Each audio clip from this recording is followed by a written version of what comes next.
بسم اللہ الرحمن الرحیم۔ شروع اللہ کا نام لے کر جو بڑا مہربان نہایت رحم والا ہے۔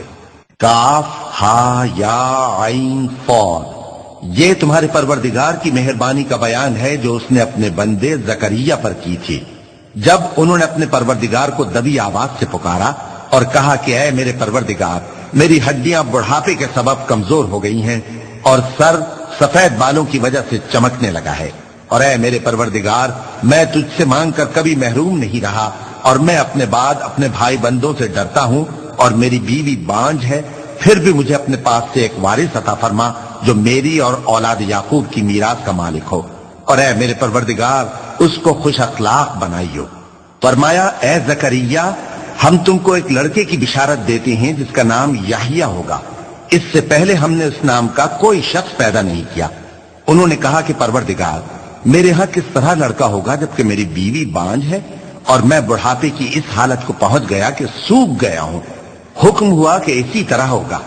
تمہارے پروردگار نے فرمایا ہے کہ مجھے یہ آسان ہے، اور میں پہلے تم کو بھی تو پیدا کر چکا ہوں اور تم کچھ چیز نہ تھے۔ کہا کہ پروردگار، میرے لیے کوئی نشانی مقرر فرما۔ فرمایا نشانی یہ ہے کہ تم صحیح و سالم ہوتے ہوئے 3 رات دن لوگوں سے بات نہ کر سکو گے۔ پھر وہ عبادت کے حجرے سے نکل کر اپنی قوم کے پاس آئے تو ان سے اشارے سے کہا کہ صبح و شام تسبیح کرتے رہو۔ فرمایا اے یحییٰ، ہماری کتاب کو مضبوطی سے تھامے رہو، اور ہم نے ان کو لڑکپن ہی میں دانائی عطا فرمائی تھی اور اپنے پاس سے شفقت اور پاکیزگی دی تھی، اور وہ پرہیزگار تھے اور وہ اپنے ماں باپ کے ساتھ نیکی کرنے والے تھے اور سرکش اور نافرمان نہیں تھے۔ اور جس دن وہ پیدا ہوئے اور جس دن وفات پائیں گے اور جس دن زندہ کر کے اٹھائے جائیں گے ان پر سلام ہے۔ اور کتاب یعنی قرآن میں مریم کا بھی تذکرہ کرو، جب وہ اپنے لوگوں سے الگ ہو کر مکان کے مشرقی حصے میں چلی گئیں، پھر انہوں نے ان کی طرف سے پردہ کر لیا تو ہم نے ان کی طرف اپنا فرشتہ بھیجا، سو وہ ان کے سامنے ایک خوبصورت مرد کی صورت میں آیا۔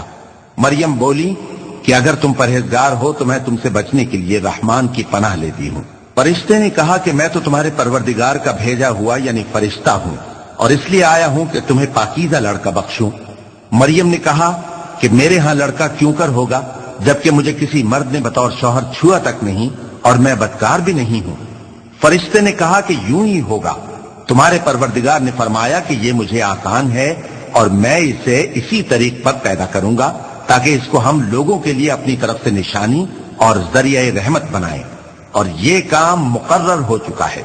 چنانچہ وہ اس بچے کے ساتھ حاملہ ہو گئیں اور اسے لے کر ایک دور جگہ چلی گئیں۔ پھر درد ذہ ان کو کھجور کے تنے کی طرف لے آیا، کہنے لگی کہ کاش میں اس سے پہلے مر چکتی اور بھولی بسری ہو گئی ہوتی۔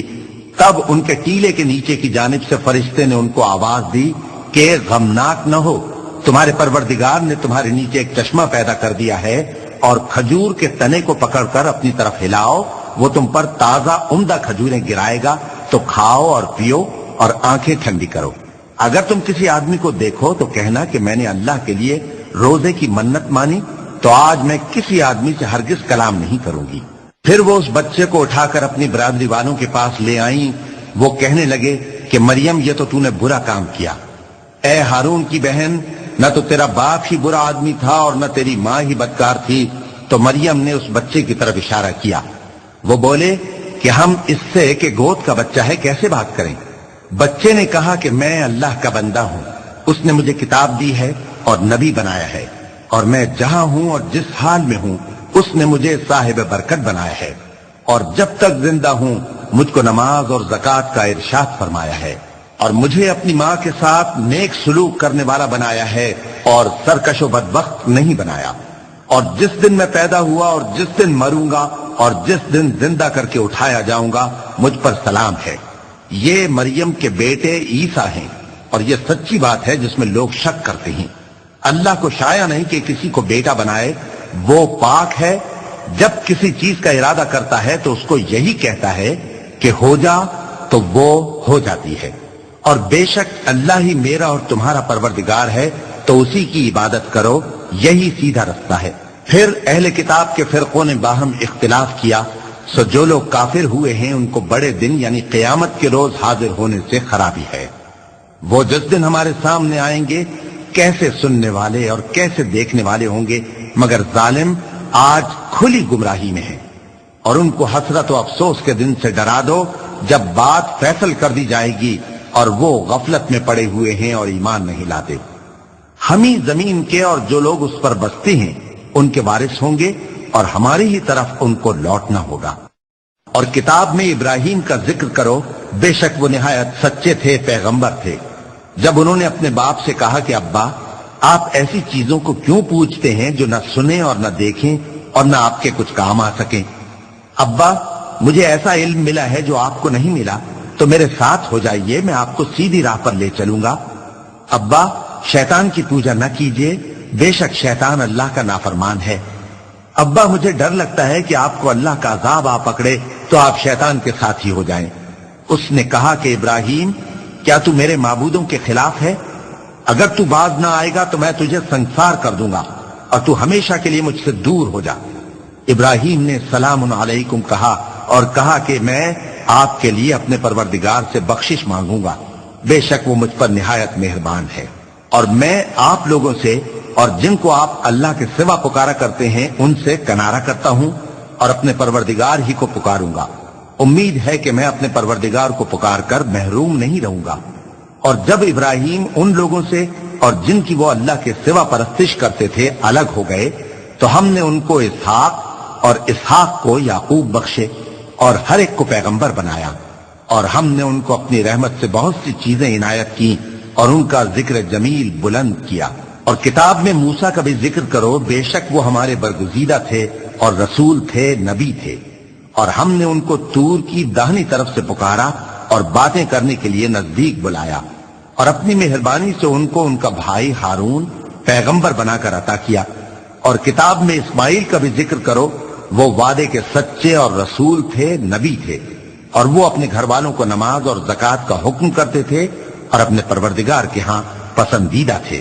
اور کتاب میں ادریس کا بھی ذکر کرو، وہ بھی نہایت سچے تھے، نبی تھے، اور ہم نے ان کو اونچی جگہ اٹھا لیا تھا۔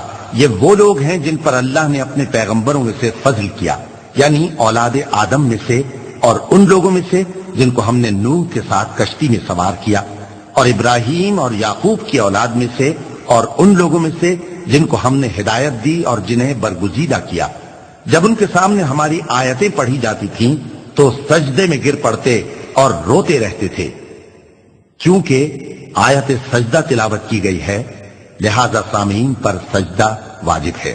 پھر ان کے بعد چند ناخلف ان کے جانشین ہوئے جنہوں نے نماز کو ضائع کر دیا اور خواہشات نفسانی کے پیچھے لگ گئے، سو ان قریب ان کو گمراہی کی سزا ملے گی۔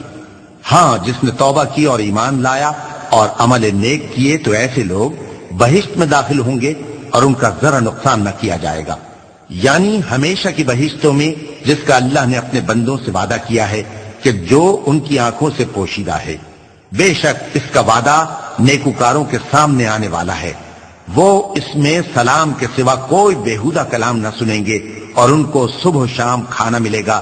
یہی وہ جنت ہے جس کا ہم اپنے بندوں میں سے ایسے شخص کو مالک بنائیں گے جو پرہیزگار ہوگا۔ اور فرشتوں نے پیغمبر کو جواب دیا کہ ہم تمہارے پروردگار کے حکم کے سوا اتر نہیں سکتے، جو کچھ ہمارے آگے ہے اور جو پیچھے ہے اور جو اس کے درمیان ہے سب اسی کا ہے، اور تمہارا پروردگار بھولنے والا نہیں، یعنی آسمان اور زمین کا اور جو ان دونوں کے درمیان ہے سب کا پروردگار، تو اسی کی عبادت کرو اور اس کی عبادت پر ثابت قدم رہو۔ بھلا تم کوئی اس کا ہم نام جانتے ہو؟ اور کافر انسان کہتا ہے کہ جب میں مر جاؤں گا تو کیا زندہ کر کے نکالا جاؤں گا؟ کیا ایسا انسان یاد نہیں کرتا کہ ہم نے اس کو پہلے بھی تو پیدا کیا تھا جبکہ وہ کچھ بھی چیز نہ تھا؟ سو تمہارے پروردگار کی قسم ہم ان کو جمع کریں گے اور شیطانوں کو بھی، پھر ان سب کو جہنم کے گرد حاضر کریں گے اور وہ گھٹنوں پر گرے ہوئے ہوں گے۔ پھر ہر گروہ میں سے ہم ایسے لوگوں کو کھینچ نکالیں گے جو رحمان کے مقابلے میں سخت سرکشی کرتے تھے، پھر ہم ان لوگوں سے خوب واقف ہیں جو اس میں داخل ہونے کے زیادہ لائق ہیں، اور تم میں سے کوئی شخص نہیں مگر اسے اس پر گزرنا ہوگا، یہ تمہارے پروردگار پر لازم ہے، مقرر ہے۔ پھر ہم پرہیزگاروں کو نجات دیں گے اور ظالموں کو اس میں گھٹنوں کے بل پڑا ہوا چھوڑ دیں گے۔ اور جب ان لوگوں کے سامنے ہماری آیتیں پڑھی جاتی ہیں تو جو کافر ہیں وہ مومنوں سے کہتے ہیں کہ دونوں فریق میں سے مکان کس کے اچھے اور مجلسیں کس کی بہتر ہیں، اور ہم نے ان سے پہلے بہت سی امتیں ہلاک کر دیں، وہ لوگ ان سے ٹھاٹ باٹ اور نمود و نمائش میں کہیں اچھے تھے۔ کہہ دو کہ جو شخص گمراہی میں پڑا ہوا ہے رحمان اس کو آہستہ آہستہ مہلت دیا جاتا ہے، یہاں تک کہ جب اس چیز کو دیکھ لیں گے جس کا ان سے وعدہ کیا جاتا ہے، خواہ عذاب اور خواہ قیامت، تو اس وقت جان لیں گے کہ مکان کس کا برا ہے اور لشکر کس کا کمزور ہے۔ اور جو لوگ ہدایت یاب ہیں اللہ ان کو زیادہ ہدایت دیتا ہے، اور نیکیاں جو باقی رہنے والی ہیں وہ تمہارے پروردگار کے ہاں صلے کے لحاظ سے خوب اور انجام کے اعتبار سے بہتر ہیں۔ بھلا تم نے اس شخص کو دیکھا جس نے ہماری آیتوں سے کفر کیا اور کہنے لگا کہ اگر میں اثر نو زندہ ہوا بھی تو یہی مال اور اولاد مجھے وہاں ملے گا؟ کیا اس نے غیب کی خبر پالی ہے یا اللہ کے یہاں سے عہد لے لیا ہے؟ ہرگز نہیں، یہ جو کچھ کہتا ہے ہم اس کو لکھتے جاتے اور اس کے لیے آہستہ آہستہ عذاب بڑھاتے جاتے ہیں، اور جو چیزیں یہ بتاتا ہے ان کے ہم وارث ہوں گے، اور یہ اکیلا ہمارے سامنے آئے گا، اور ان لوگوں نے اللہ کے سوا اور معبود بنا لیے ہیں تاکہ وہ ان کے لیے موجب عزت ہوں۔ ہرگز نہیں، وہ معبود ان کی پرستش سے انکار کریں گے اور ان کے دشمنوں مخالف ہوں گے۔ کیا تم نے نہیں دیکھا کہ ہم نے شیطانوں کو کافروں پر چھوڑ رکھا ہے کہ وہ ان کو خوب اکساتے رہتی ہیں؟ تو تم ان پر عذاب کے لیے جلدی نہ کرو کہ ہم تو ان کے لیے دن شمار کر رہے ہیں۔ جس روز ہم پرہیزگاروں کو رحمان کے سامنے بطور مہمان جمع کریں گے اور گنہگاروں کو دوزخ کی طرف پیاسے ہانک لے جائیں گے، تو لوگ کسی کی سفارش کا اختیار نہ رکھیں گے مگر جس نے رحمان سے اقرار لے لیا ہو، اور کہتے ہیں کہ رحمان بیٹا رکھتا ہے۔ ایسا کہنے والوں، یہ تو تم بری بات زبان پر لاتے ہو۔ قریب ہے کہ اس جھوٹ سے آسمان پھٹ پڑے اور زمین شق ہو جائے اور پہاڑ پارا پارا ہو کر گر پڑیں کہ انہوں نے رحمان کے لیے بیٹا تجویز کیا، اور رحمان کو شایع نہیں کہ کسی کو بیٹا بنائے۔ ہر شخص جو آسمانوں اور زمین میں ہے رحمان کے روبرو بطور بندہ ہی آئے گا۔